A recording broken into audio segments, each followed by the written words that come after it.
गुरुगणेशाभ्यां नमः। हरिः ओम। गांडीव को और जो जित उनके हाथ में जो एरोज थे, शर थे, वो सारे तीर धनुष इत्यादि सब कुछ नीचे फेंक कर अर्जुन बैठ गए हैं। ओम तत्सत करके वो चैप्टर खत्म किया और फिर हम आगे बढ़ते हैं चैप्टर 2 की ओर। अब चैप्टर 2 जो है, इसमें देर आर 72 श्लोकस और टीचिंग जो है वहाँ से शुरू होती है। चैप्टर 2 का जो नाम है उसे सांख्य योग कहते हैं। संख्या से सांख्य आता है। ये एक फिलॉसफी है। सांख्य फिलॉसफी जो है उसके प्रथम एक्सपोनेंट जो है वो कपिल मुनि कहलाते हैं। श्रीमद् भागवत में कपिल मुनि को भी भगवान विष्णु के एक का अवतार माना गया है। देवाहुति और उनकी माता थी, और देवाहुति और कपिल के संवाद के बीच में हमें सांख्य योग का वहाँ वर्णन मिलता है। उस सांख्य योग का एक बहुत डिटेल्ड वर्णन हमें यहाँ चैप्टर 2 में अब मिलने वाला है। कोशिश ये है कि हम टीचिंग के ऊपर अब फोकस ज़्यादा करें। चैप्टर 1 में हमने हर एक श्लोकों का एक चैंटिंग किया, उसका पदानुक्रम के हिसाब से उसका अनुवाद किया। तो मैं ये आशा कर रहा हूँ कि हम लोगों को अभी चैंटिंग का तरीका शायद पता चल गया हो। इसीलिए हम एक एक करके, although we will go serially, but we will not dwell upon each shloka. We will not chant each shloka individually. We will jump from one shloka to the other. So we will take up those shlokas which are extremely important. So today let us begin with chapter 1. So chapter 1 में हम chapter 2 verse 1 वहाँ क्या कहते हैं? संजय उवाचा। तो संजय उवाच यहाँ क्या बोल रहे हैं संजय? ये वहाँ एक ही हम सबसे इम्पोर्टेंट ये है कि अब वहाँ ये बोल रहे हैं, संजय बोल रहे हैं अब कृष्ण ने बोला।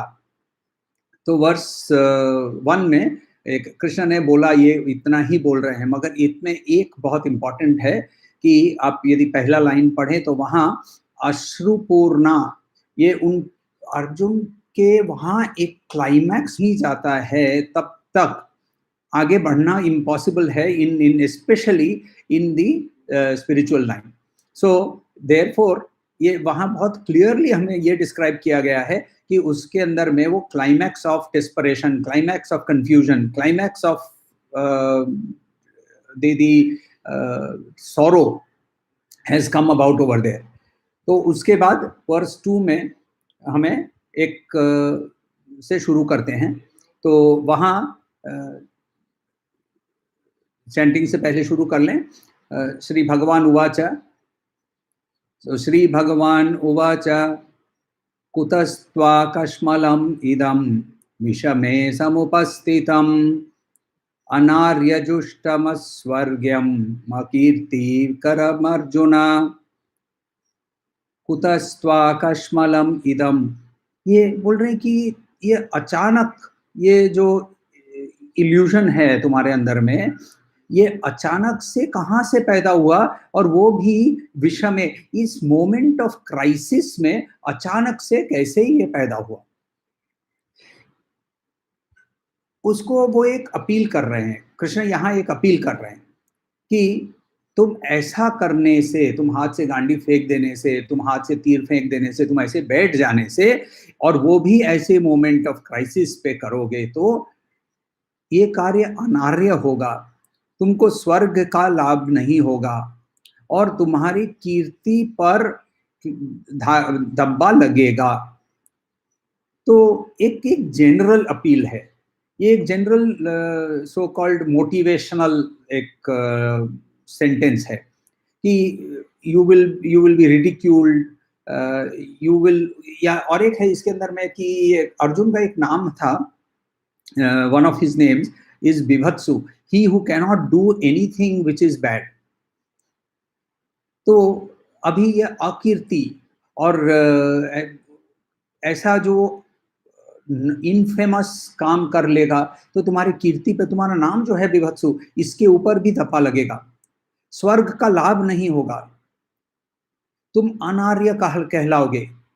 आर्य, the word Arya is not does not have वो जो हम लोगों को विंसेंट स्मिथ और इत्यादि वेस्टर्न ओरिएंटेड हम लोगों को जो इतिहास की किताबों में पढ़ाया गया था, मैंने भी वही पढ़ा। उसके बाद जब हम लोगों ने आगे पढ़ाई की और उसके अंदर में थोड़ा सा डीपली डाइव किया, तब समझ में आता है the word Arya means Nobel.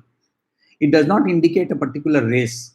आर्य, द्राविड, ऐसे जो वर्ड्स थे, Dravid definitely indicates a specific race, however Arya does not indicate a specific race. Arya, the word means noble. तो फॉर दैट मैटर ये जो आर्य है, ये जब साउथ में द्रविड़ की भाषाओं में जब इसे ये आर्य वर्ड को जब अपभ्रंश होकर वो दूसरी भाषाओं में चला जाता है, Sanskrit is the mother of all the languages, तो वहाँ वो अयन वर्ड आ जाता है। और तेलुगु भाषी लोग गारू वर्ड यूज करते हैं, तो गारू इज टू से रेस्पेक्टेड। तो अयंगारू, जो अयंगार करके जो एक ब्राह्मण कम्युनिटी है, वो वर्ड का ओरिजिन ही आर्य से आता है। So it has nothing to do with your caste, it has nothing to do with your race. तो बोल रहे हैं कि तुम अनार्य कहलाओगे, तो अनार्य कहलाओगे, तुम्हें स्वर्ग लाभ नहीं होगा, तुम ऐसी तुम्हारी जो फेम है वो फेम पे धप्पा लग जाएगा। ऐसा कह के भगवान आगे बढ़ते हैं वर्स 3 पे, और यहाँ थोड़ा हम लोग we will stay here on verse 3 for a few minutes, and we will try and understand verse 3 because it has one or two very important interesting words, interesting ideas. तो verse 3 में बोल रहे हैं, क्लैब्यम मास्मगम पार्थ न तत्त्वैयुपपद्यते क्षुद्रम हृदय दौर्बल्यम त्यक्तोष्ट परन्तप। क्लैब्यम मास्मगम पार्थ नैतत्त्वैयुपपद्यते क्षुद्रम हृदय दौर्बल्यम त्यक्तोष्ट परन्तप। क्लैब्यम, क्लीबलिंग, संस्कृत में अनलाइक हिंदी के अंदर में सिर्फ 2 ही लिंग है, पुल्लिंग और स्त्रीलिंग। दी सेंट्रल न्यूट्रल लिंग जो है वो जिसको क्लीबलिंग कहते हैं, वो संस्कृत में है, वो हिंदी में it does not exist. So it is called, it obviously is there in the English language, it is called neuter gender. तो यहाँ उसको एक स्पेसिफिक से एक एड्रेस कर रहे हैं कि तुम्हारे अंदर ये अनमैनलीनेस या तुम्हारे अंदर में ये यूनक की behaviour, so why does he use the word क्लैब्य? Why not does he not call him womanly? Very simple. Being in the middle of both the sexes, the person is confused. The person does not have the passionate courage that is supposed to be expressed by manliness. Please listen to my words very carefully. मैं by men नहीं बोल रहा हूँ, by manliness बोल रहा हूँ. Manliness or womanliness are characteristics of any individual. We all of us have both in us. So at this point of time, he is not expressing a manliness, passionate courage of manliness. उसके अंदर में वो express नहीं कर रहा है. At the same time, he is not expressing the emotional connect that comes from womanliness. So he is confused and he is standing in between.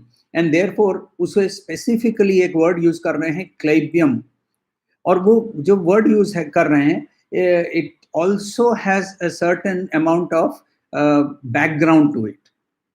पहला कि यहाँ एक उसके पहले वाले श्लोक में उनको बोला कि तुम स्वर्ग लाभ नहीं करोगे, मगर एक्चुअली क्या हुआ था कि तुम यदि हम लोग ये देखें कि पाशुपत अस्त्र को का लाभ प्राप्त कर, पाशुपत अस्त्र का प्राप्ति करके शिव जी के पास से इंद्र इसे अर्जुन को स्वर्ग पे ले जाता है।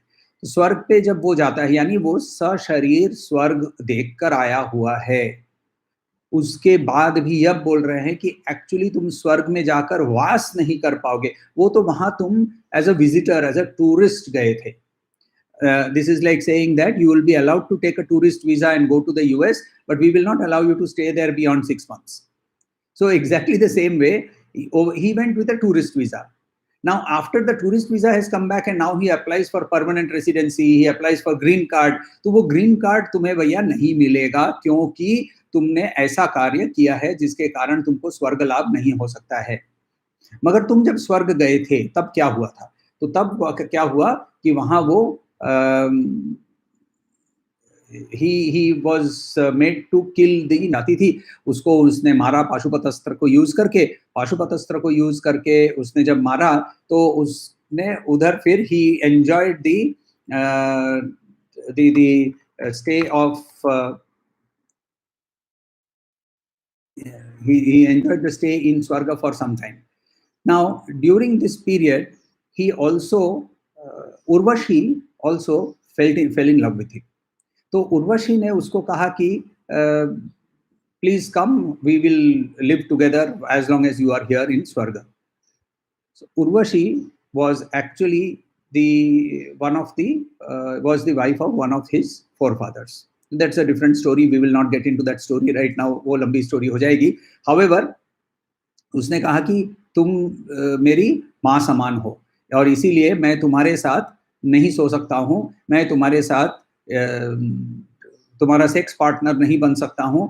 तो उर्वशी ने कहा कि हम किसी की माँ नहीं होते हैं, हम लोग अप्सरा हैं, एटसेट्रा एटसेट्रा। बहुत सारा आर्ग्यूमेंट हुआ। अर्जुन ने डिनाई किया और डिनाई करने पर उर्वशी को गुस्सा आया और कहा कि तुम नपुंसक बन के रह जाओगे। ऑब्वियसली अर्जुन बहुत डिस्टर्ब हो गया, इंद्र के पास गया तो इंद्र ने इस श्राप को लिमिटेड पीरियड का कर दिया और कहा कि ये तुम्हारे लिए सिर्फ 1 साल के लिए यूज किया होगा और वो 1 साल तुम्हारे चॉइस पे होगा, तुम जब भी चूज करोगे तब हो सकता है। मेरा सजेशन ये है कि जब तुम अज्ञातवास में रहोगे तब तुम इसको अप्लाई कर लेना। तो he has already been a eunuch. It is, please remember, he was actually a eunuch for 1 year. It is not that he dressed up like a eunuch. He was actually a eunuch for 1 year, and therefore there are a lot of hidden barbed statements. बहुत नोकीले शब्द use करके भगवान उसे प्रेरित करने की कोशिश कर रहे हैं।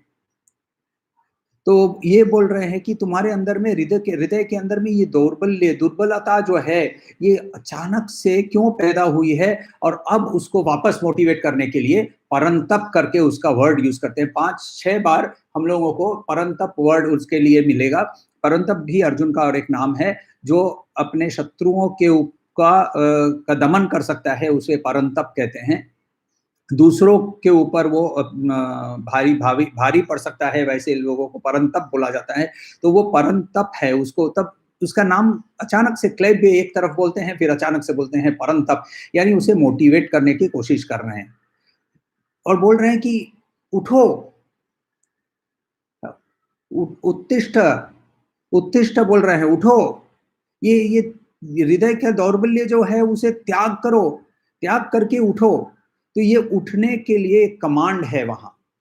तो वर्स 2 और 3 में हमने ये देखा कि भगवान उनको अर्जुन को एक मोटिवेट करने के लिए he has used sarcasm, he has used general motivational stuff like saying that what are the results that you will not get if you do this.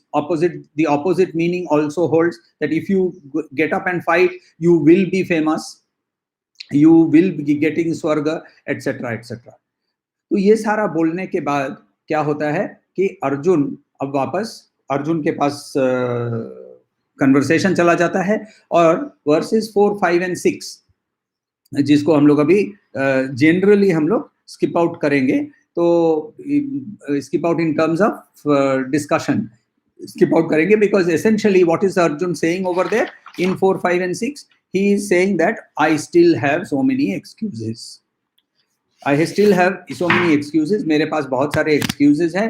उसके अंदर में सब बड़े-बड़े excuse हैं कि मैं भीष्म और द्रोण जी जो respectable हैं उनको मैं कैसे उनके साथ में कैसे उनके साथ में कैसे युद्ध करूं, और फिर अरिसुदन करके वर्ड यूज करते हैं, अरि यानी शत्रुसुदन करके उसको वो बोलते हैं। तो ऐसे सारे वर्ड्स यूज करके और एक्सक्यूजेस यूज करके Arjun is saying that I can not fight. So in verse 5 he goes on to say कि भीख मांग कर ही it is better for me to live भैक्ष्यम अपि लोके, तो इस लोक में भिक्षा मांग कर मैं मेरा जीना बेटर होगा, नहीं कि मैं गुरु के हत्या करूं।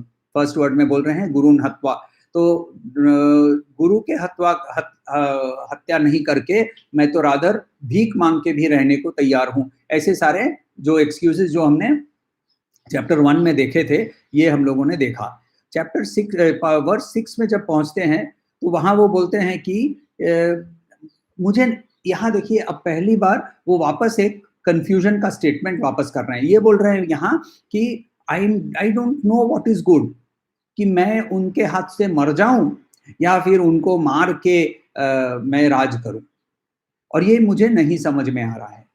ये बोलकर वो वर्स 7 पे हम लोग जाते हैं, और ये बहुत इंपॉर्टेंट वर्स है। तो वर्स 7 में बोल रहे हैं कार्पण्य दोषोपहस्त कार्पण्य दोषो हत स्वभावः पृच्छामि त्वां धर्मसमूढचेताः कार्पण्य दोषोपहत स्वभावः पृच्छामि त्वां धर्मसमूढचेताः यः श्रेयस्यानिश्चितं ब्रूहि तन्मे शिष्यस्तेऽहं साधिमात्वा प्रपन्नम्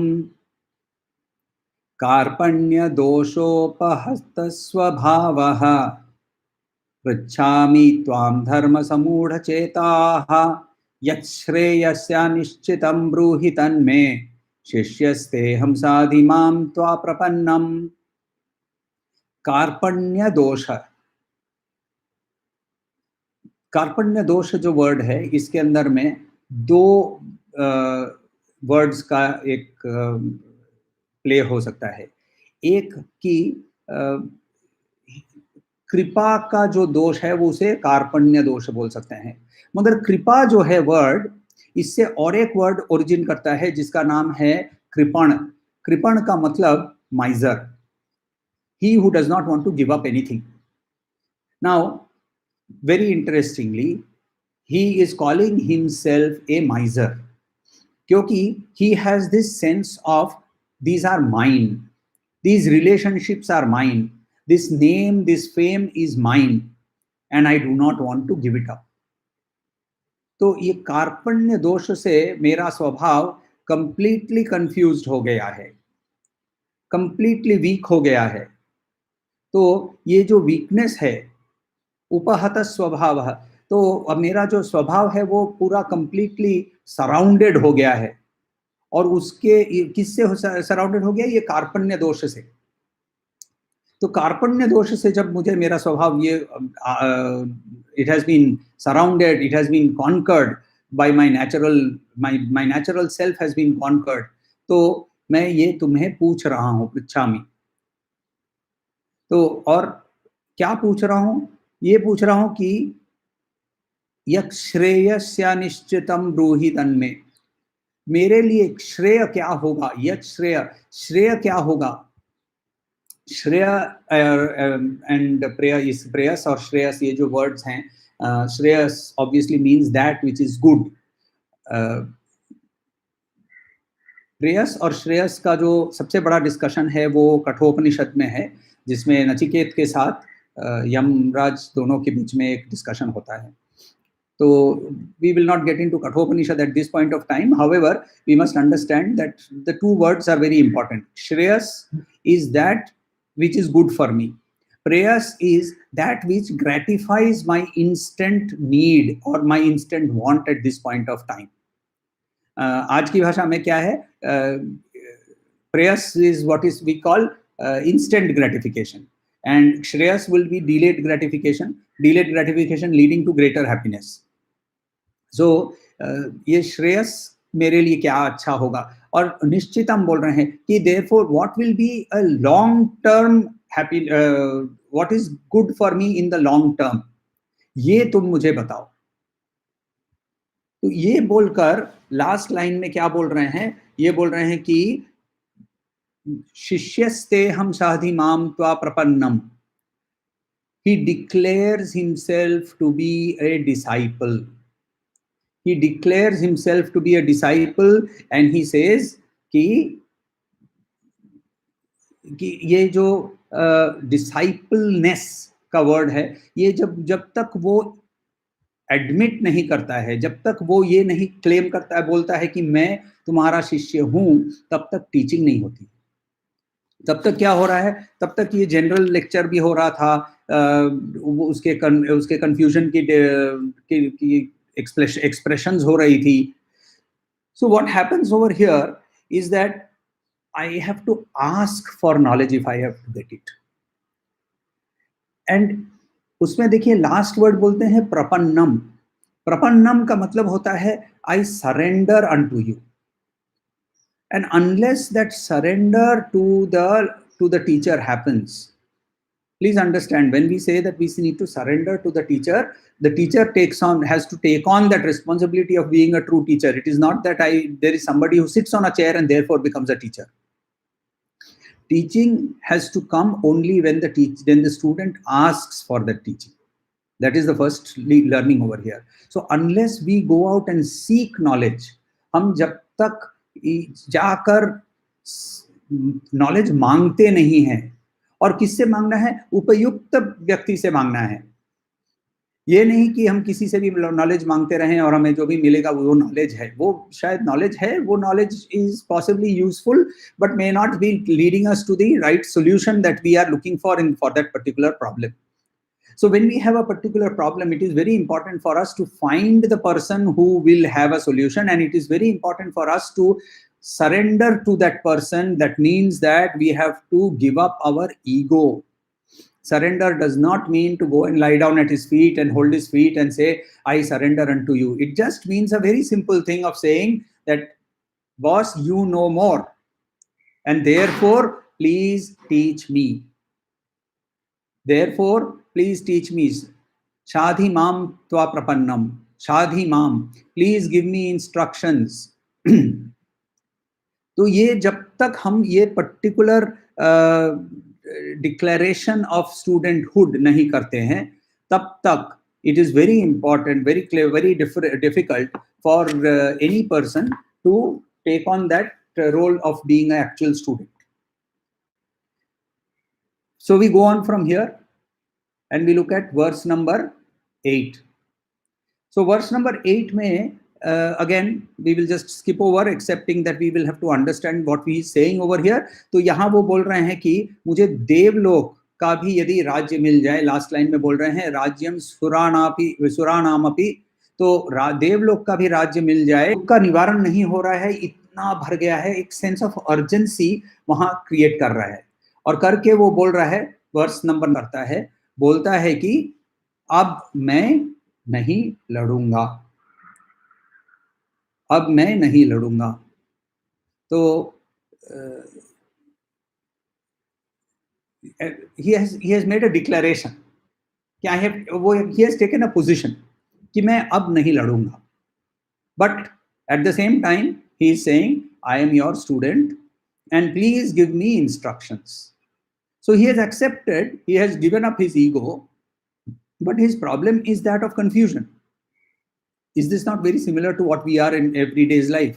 हमारे अंदर में एक confusion होता है, हमारे अंदर में एक tremendous there is a desperation to go ahead, but we don't know how to go ahead.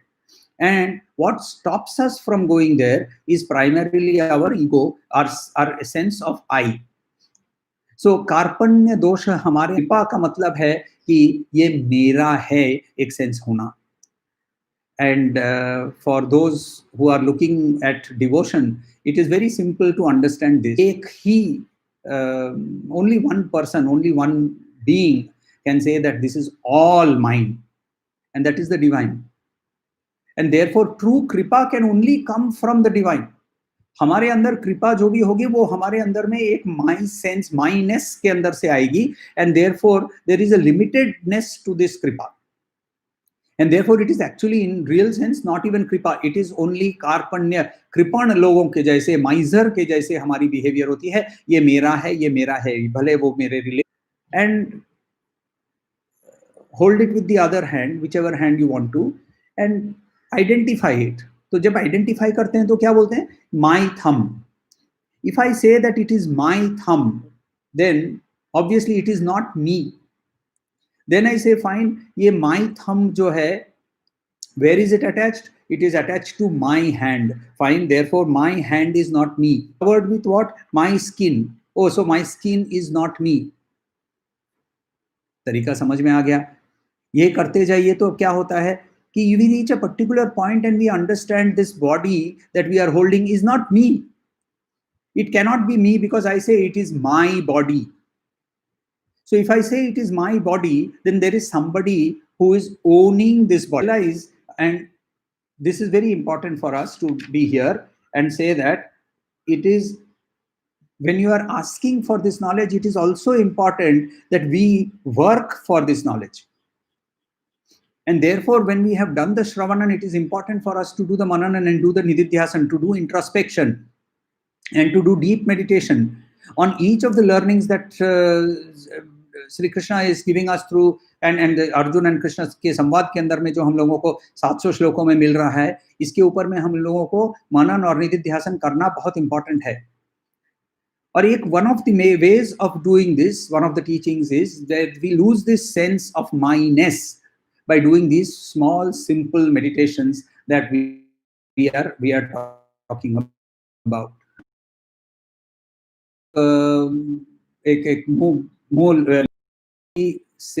Then says the following, बोल रहे हैं संजय, बोलकर हमें ले जा रहे हैं to verse number 11.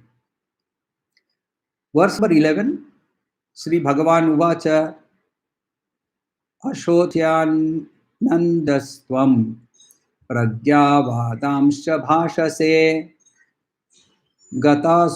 gatasuncha नानो शोचन्ति पंडिताः. तो अचानक से यहाँ the complete learning of the non-identification of with body and with mind has been summarized in this one shlok and suddenly thrown at Arjun. Why did Krishna do this? Now, up to this point, he has been doing general motivation. I call it general motivation. You will not get this, or if you do it, you will get that. तो carrot and stick approach हम लोगों को corporate world में काफी बार हम लोगों को बोला जाता है. Please use the carrot and stick approach. सामने carrot झुला दो तो donkey दौड़ेगा carrot की ओर, यदि नहीं दौड़ा तो पीछे से stick मारो तो वो carrot की ओर वापस फिर दौड़ना चालू करेगा. यानी ये net effect क्या है कि भैया हम donkey है, हमारे सामने एक कैरेट और पीछे से एक स्टिक, ये इसको यूज कर रहे हैं. ये ही ऐसा ही बिहेवियर कृष्ण ने अर्जुन के साथ किया. उसको क्लैब्य बोला. अब जैसे जिन लोग शायद नौकरी में हो उनके लिए ये बहुत एप्ट लगेगा कि उनके बॉस कभी कभी उनको बुलाकर कुछ भला बुरा कह देते हैं, क्लैब्य बोल देते हैं. क्लैब्य का मतलब वो बहुत कुछ बोल देते हैं, मगर उसको आप क्लैब्य समझ लीजिए. तो क्लैब्य बोल देते हैं. कभी कभी उनको बोलते हैं कि अरे तू तो यू कैन डू इट. तो 2 और 3 में कृष्णा उनको अर्जुन को बोलकर उसको मोटिवेट करने की उसने ट्राई किया, या फिर उसको धक्का मार के चालू करने की कोशिश की. मगर जब ये नहीं हुआ और उसने डिक्लेरेशन कर दिया कि मैं नहीं लड़ूंगा करके वो बैठ, and Krishna are sakhas to each other, they are very close. Complete confusion. He has looked up to his best friend and says, please teach me. When I was in the corporate world, I met one again, a similar, very close friend of mine, and he defined the word best friend as somebody who brings out the best in you. I love this definition. To Arjun, Krishna is any doctors, especially if there are any allopathic doctors, please don't take offense at what I am saying. But when we go to an allopathic doctor in general, the first question is, तुमको क्या हो रहा है? Sir दर्द हो रहा है, चलिए क्रोसिन. तो ये जो बिहेवियर था उसका, ये बिहेवियर वर्स 2 and वर्स 3 में हमने सिम्प्टोमेटिक ट्रीटमेंट देखा. वर्स 11 पे after the surrender, after the declaration of discipleship, The attack has now come to the root cause. Govinda here has given a very, very deep truth. It is very easy to understand, but it is two very different things. Let me, I have been involved with life insurance for a very long time. So therefore, we used to go around talking to people about death, right? It was part of our job. Now, we all understand that we will all die. How many of us sit with that realization that today may be my last day? Now, I'm not trying to scare anybody. मैं किसी को डराने की कोशिश नहीं कर रहा हूँ. मैं ये बोल रहा हूँ कि ये जो जिनके लिए तुम अभी शोक कर रहे हो, उनके लिए शोक करने की कोई जरूरत नहीं है. तुम, और यहाँ एक छोटा सा वर्ड प्ले नहीं करते. वाइज मैन अभी कैसा कभी भी ऐसा नहीं बोलते. दोनों सेंस में वर्ड, ये जो सेंटेंस है वो मीनिंग सही खड़ा होता है, मगर I prefer to use the first meaning personally, where I feel कि कृष्णा का जो सेंस है, कॉन्टेक्स्ट है इसके अभी तक जो है, वो ये कॉन्टेक्स्ट में ये रहता है कि तुम you are speaking as if you are a very wise person, which means that you have understood the truths, but you have not realized them. So, understood the truth, but not realized, जिंदा है, जिनके अंदर में vital force अब नहीं रहा और जिनके अंदर में वाइटल फोर्स अभी भी. पंडित का मतलब क्या? पंडान धारयति इति पंडितः. पंडा जो वर्ड है, पंडा का मतलब होता है लर्निंग. तो मैं which is where the word actually comes from. जो हम काशी जाते हैं या जगन्नाथपुरी जाते हैं तो वहाँ हमें, और या कालीघाट में, जैसे मैं कलकत्ता में बड़ा हुआ था तो कालीघाट में भी पंडा होता है. तो वो पंडा जो वर्ड है वो आता है फ्रॉम लर्निंग. तो जो लर्निंग धारण करते हैं, जो लर्निंग जिसके अंदर में है, उसे पंडित कहते हैं. यानी कौन सा लर्निंग? यही लर्निंग की that this is not the body, this is not the mind. This is the self. What is this self? What is this reality? वो हम लोगों को बाद में वर्स नंबर्स 12 से लेकर 19 श्लोकों में हम लोगों को ये समझाएंगे कृष्ण भगवान कि ये मैंने जो अभी ये बोला इसका मतलब क्या. तो ये इस श्लोक में क्या है? इस श्लोक में हम लोगों को एक सडन डीप ट्रूथ जब छोड़ दिया जाता है किसी के ऊपर, तो उसका माइंड अचानक से उस पर आके अटक जाता है. ज़ेन बुद्धिज्म में ज़ेन मास्टर्स जो होते हैं वो ऐसा बहुत इजीली और बहुत फ्रीक्वेंटली वैसा यूज करते हैं. उसे ज़ेन क्वान कहते हैं, KOAN को ज़ेन क्वान कहते हैं. जैसे कि यदि आपको मेडिटेट करना है तो what is the sound of one hand clapping. अब हम हर बार बोलते हैं कि 2 हाथ से ही ताली बजती है, तो 1 हाथ से ताली बजने का आवाज कैसा होगा?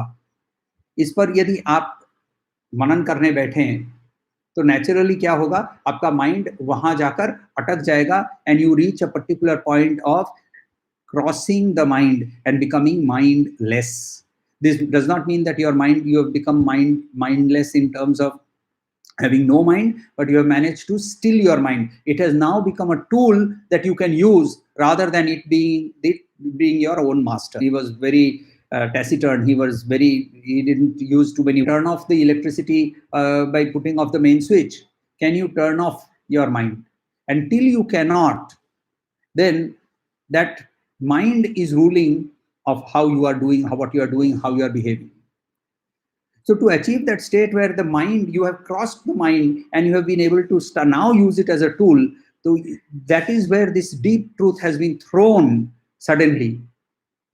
And it is saying that तुम बड़े बड़े ज्ञानियों के तरह प्रज्ञा वाले जो लोग होते हैं, तो वैसे ज्ञानियों के जैसे तुम अभी भाषण दे रहे हो.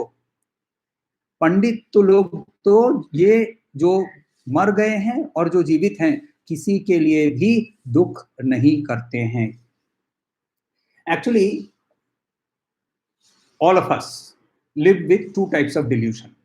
पहला delusion जो है पहला एक हमारे अंदर में मन की जो के अंदर में जो भ्रम है वो हम there are two types of delusion. The first delusion is कि हमारे अंदर is that we identify with the body and the mind. So that is a delusion that is common to every living thing in this world and try and cross this limitation of body and mind. So this is a delusion that is always there along with all of us. And the second delusion is a personal situational delusion. It is a personal situational delusion that originates from that sense of I. The sense of जो हमने अभी कार्पण्य दोष का example दिया. तो ये situational delusion हो या फिर वो जेनेरिक डिल्यूजन हो, identification of body and mind हो, इनके क्रॉस करने के लिए एक बड़ा सा स्टेटमेंट आपके लिए छोड़ दिया उन्होंने अभी फिलहाल. क्या कि ये बोला, हे अर्जुन, यानी हम, आप और मैं, क्या बोला कि आप उसके लिए शोक कर रहे हो जिसके लिए शोक करने की कोई जरूरत नहीं है. आप, ये नॉलेज आपके अंदर में है मगर ये रियलाइजेशन आपके अंदर में नहीं है. जो पंडित होते हैं, जो सचमुच के पंडित होते हैं, वो जो जिनके अंदर में वाइटल फोर्स, जिसके अंदर में प्राण कॉन्सेंट्रेट किया. वर्ष श्लोक नंबर 7 कार्पण्य दोषों वाला श्लोक बहुत इंपॉर्टेंट श्लोक है. ये है क्योंकि यहाँ हम लोगों ने एक एडमिशन ऑफ नॉट नोइंग ये किया. Until I have admitted that I do not know, it is impossible for me to have any knowledge. So this admission, that is the first step that is important. उनके खुद के पुत्र ही है, वो वरुण के पास जब जाते हैं तो वो जाकर बोलते हैं आई डू नॉट नो और मुझे प्लीज वारुणी विद्या मुझे दीजिए. वैसे ही मुंडक उपनिषद के अंदर में भी ये बताया गया, हाथ में समित का बंडल लेकर, समित का बंडल क्यों, समित हवन में दिया जाता है, अग्निहोत्र के लिए दिया जाता है, तो समित का बंडल लेकर आपको माथा झुकाकर आचार्य के पास जाकर खड़ा होना है, यानी आपके खुद के ईगो को surrender. Teachings of all the Upanishads are you will find in the Bhagavad Gita itself. तो यहाँ से हम लोग आगे जब बढ़ेंगे तो और एक चीज इसके अंदर में क्या बोल रहे हैं कि जब हम ये देखें कि ये शोक के बारे में, तो ये पंडित इनके बारे में शोक कभी ही नहीं करते हैं क्योंकि उनको एक्चुअल नॉलेज हो चुका है. In Vedantic teaching, there is a very specific example that is used, और that एक fog के अंदर में, कोहरा के अंदर में एक आदमी जा रहा तो होता है और वो जाते समय उसे दूर पे एक सांप दिखता है, तो वो वहां डर जाता है. धीरे धीरे एक लाठी लेता है, लाठी लेकर लाठी को आगे करते करते करते करते जब जाता है वहां जाकर देखता है कि वो रस्सी है. एक बार उसे वो रस्सी जान गया, उसके बाद जब वो दूर जाता है फिर भी डर अब पैदा नहीं होता है. तो ये बहुत इंपॉर्टेंट एक लर्निंग हम लोगों के लिए यहाँ, that the Pandit has crossed that limitation and has reached that true knowledge that it is not, you do not need to grieve for those who are living or those who are dead. इसके सारे के explanations हम लोग आगे चल के verse number 12 to 30 कोशिश करेंगे कि इसे 2 दिन में हम कवर करें. वर्स नंबर 12 to 30, 19 वर्षों में, 19 श्लोकों में हम लोगों को इनके बारे में, ये पर्टिकुलर श्लोक का एक्सप्लेनेशन कृष्ण. शांति शांति शांति.